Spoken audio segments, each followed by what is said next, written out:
مسرت کی گھڑی ہے، رحمت ہے اللہ کی، یہ مسرت کی گھڑی ہے، رحمت ہے اللہ کی، یہ بھی سنت ادا ہوگی رسول اللہ کی۔ محترم سامعین، السلام علیکم ورحمۃ اللہ وبرکاتہ۔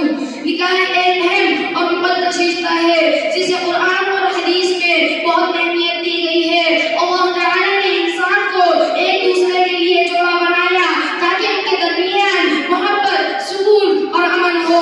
نکاح کی بنیاد انسان کے فطری جذبات اور حقوق و فرائض پر ہے اور اس کے ذریعے معاشرتی استحکام اور بقا حاصل ہوتی ہے۔ قرآن مجید میں نکاح کی اہمیت کو اللہ تعالیٰ نے اس طرح بیان فرمایا ہے، ارشاد خداوندی ہے وَمِنْ آيَاتِهِ أَنْ خَلَقَ لَكُم مِّنْ أَنفُسِكُمْ أَزْوَاجًا لِتَسْكُنُوا إِلَيْهَا وَجَعَلَ بَيْنَكُم مَّوَدَّةً وَرَحْمَةً إِنَّ فِي ذَلِكَ لَآيَاتٍ لِقَوْمٍ يَتَفَكَّرُونَ۔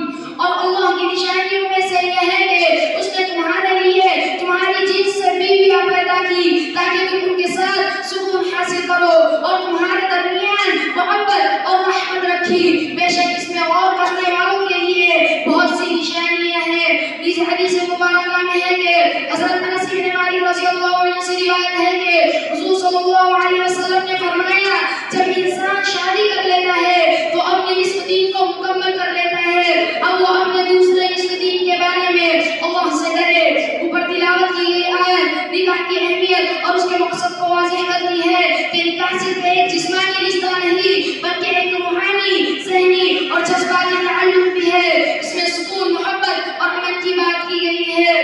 محترم سامعین کرام، ہم جس محفل میں تشریف فرما ہے یہ محفل نکاح کی محفل ہے، سنت کی ادائیگی کی محفل ہے۔ اس محفل میں اللہ کی رحمتوں اور برکتوں کا نزول ہوتا ہے۔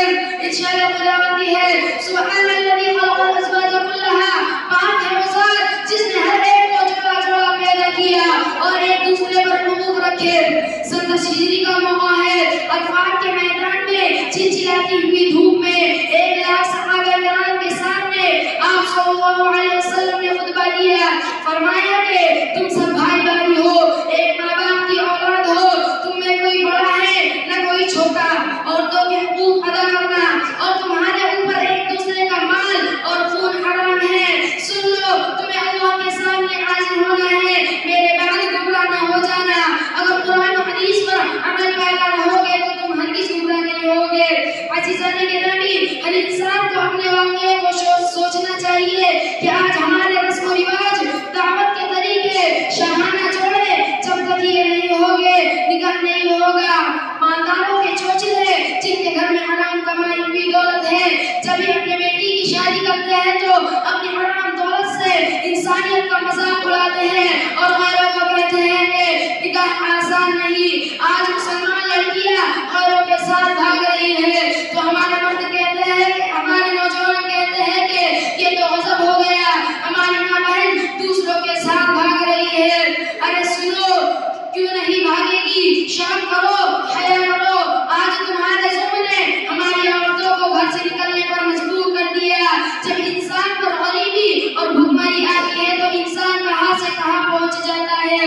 کانپتے ہونٹوں کی فریاد بک جاتی ہے، کانپتے ہونٹوں کی فریاد بک جاتی ہے، چادریں پیکریں اجداد بک جاتی ہے۔ تم تو دولت کے پجاری ہو، تمہیں کیا معلوم؟ تم تو دولت کے پجاری ہو، تمہیں کیا معلوم؟ فاقے پڑتے ہیں تو اولاد بک جاتی ہے۔ لہٰذا ہمیں یہ عزم کرنا چاہیے کہ ہم جب بھی اپنے بچوں کا نکاح کریں گے تو آسانی والا نکاح کریں گے، خرافات اور برائیوں سے اجتناب کریں گے اور ہر کام میں اللہ اور اس کے رسول کی رضامندی مد نظر رکھتے ہوئے اس کام کو انجام دیں گے۔ اب دعا کریں گے اللہ تعالیٰ ہم سب کو آسانی والا نکاح کرنے کی توفیق بخشے اور خرافات اور بدعات سے ہم سب کو محفوظ رکھے، آمین۔ وآخر دعوانا الحمد للہ رب العالمین۔